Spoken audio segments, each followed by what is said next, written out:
Waiting a little while to get into the yeah. Hall of Fame, and a lot of discussions I've been seeing on the internet popping up asking, is Roberto Alomar the best second baseman of all time?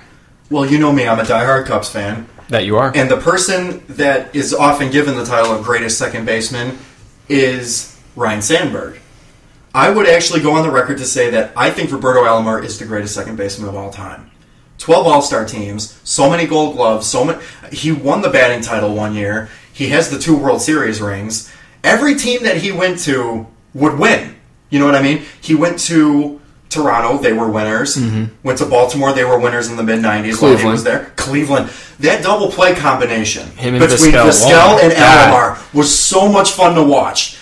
I remember watching the Indians versus Sox back in the late 90s, and I just died a little bit every time I saw them. Well, because you'd have, it was the only double play team where you would have Omar Vizquel barehand the ball, flip it to Alomar, who'd grab it with his bare hand. They made it easy for Jim Thome because he didn't have to reach. You had Alomar, who had a spectacular arm, making a great throw, and as quickly as they worked, Thome had so much time at first base to just get comfortable with the throw and make the catch. Yeah.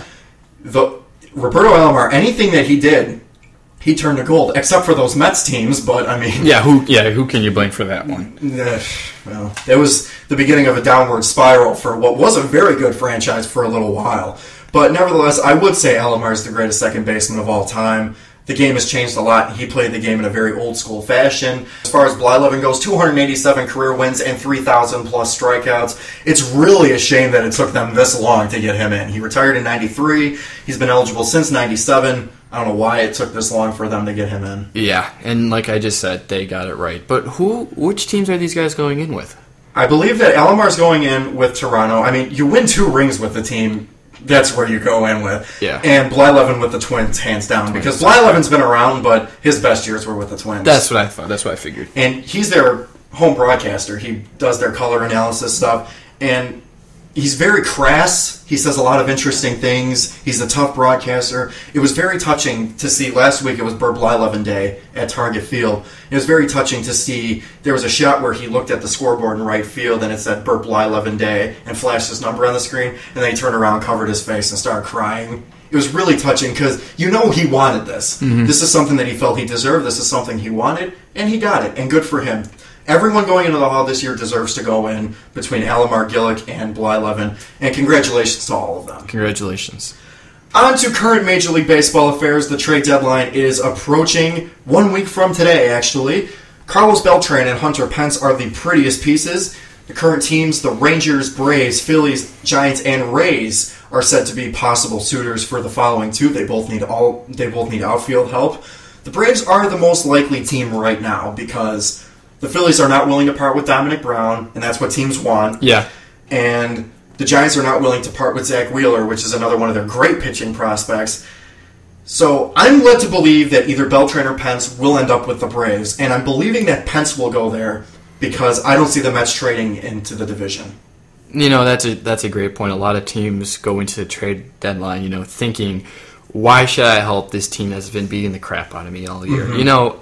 I'm always bad with guessing where these guys go at the trade deadline. They never go where you expect them to go. And that's the beauty of it, That's what makes the trade deadline so intriguing, so interesting. So you know what? We're in for a treat within the next week. Absolutely. And the trade deadline hasn't been that great over the last couple of seasons. It's been very bland. Last trade deadline I could recall that was really entertaining was 2008 when Sabathia moved to Milwaukee. Oh, that was absolutely. There was just a lot of movement all around the league that year. And not to mention, we got Rich Harden. The Cubs got Rich Harden. Yeah, that was a big trade. That was. It wasn't even a deadline trade, but it was a part of the July, summer movement. Mm-hmm. And Rich Harden was one of the best signings we ever made. He had a 1.77 ERA when he was with the Cubs. Unbelievable numbers. Wow. Moving on, though, one of the things I want to talk about is Carlos Beltran. You remember in 2005, he's a huge free agent commodity. He was a huge target for the Cubs and the New York Mets. And the Mets ended up winning because the Cubs weren't willing to spend the money. Now, Beltran was in his prime.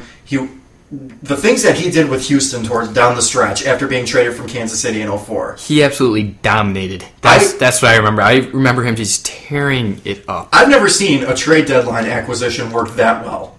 I honestly don't think I have. I can agree with that. So Beltran's been with the New York Mets since 2005. He's been hurt a few times, but when he's been healthy, he has been very, very good. Was the contract a success or a failure? His contract with the Mets, I think it's kind of a wash. His first couple seasons were great. 2007, 2008, 2006 also. He was awesome.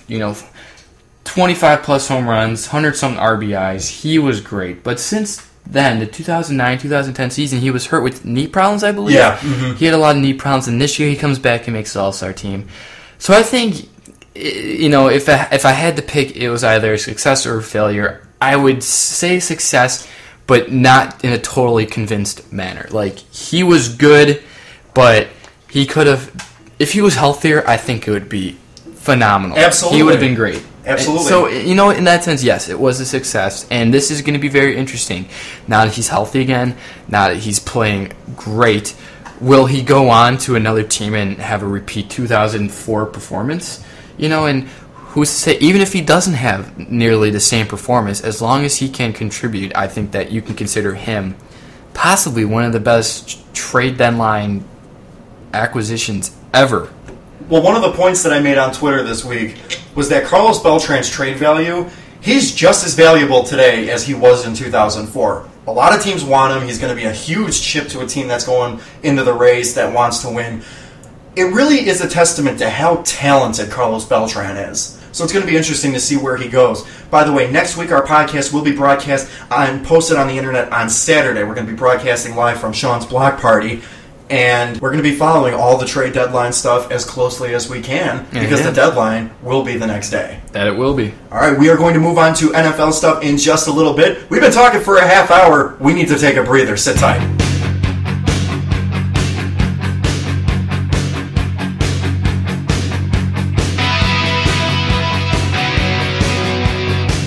In the NFL this past week, there has been lots of movement towards an agreement on a new collective bargaining agreement. And this past week, the owners agreed and signed agreement for the CBA. Yeah. And then this past weekend, the players have also agreed. Tomorrow, Monday, the players' union will reunionize, I believe they... Recertify, yeah. Excuse me. And that will pretty much wrap up the whole lockout. They're expecting that free agency will get going around Thursday, and then training camps around August 11th, which, you know what?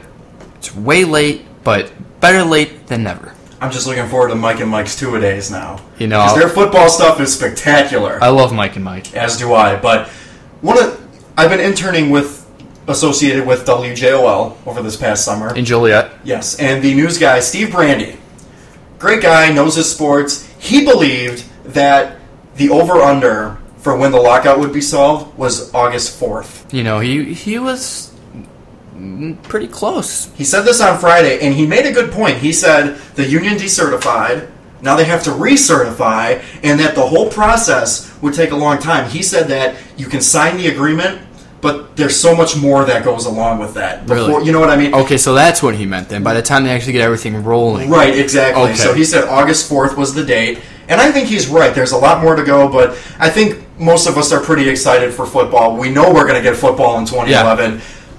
And I remember just following it on Twitter on Thursday night, watching and seeing that the players wouldn't agree to sign anything. And I was just like, you got to be kidding me. Yeah. We're waiting a little bit longer. But Greg Olsen of the Bears, he was spectacular. He kept posting updates, talking to people, retweeting stuff that people said, responding to it.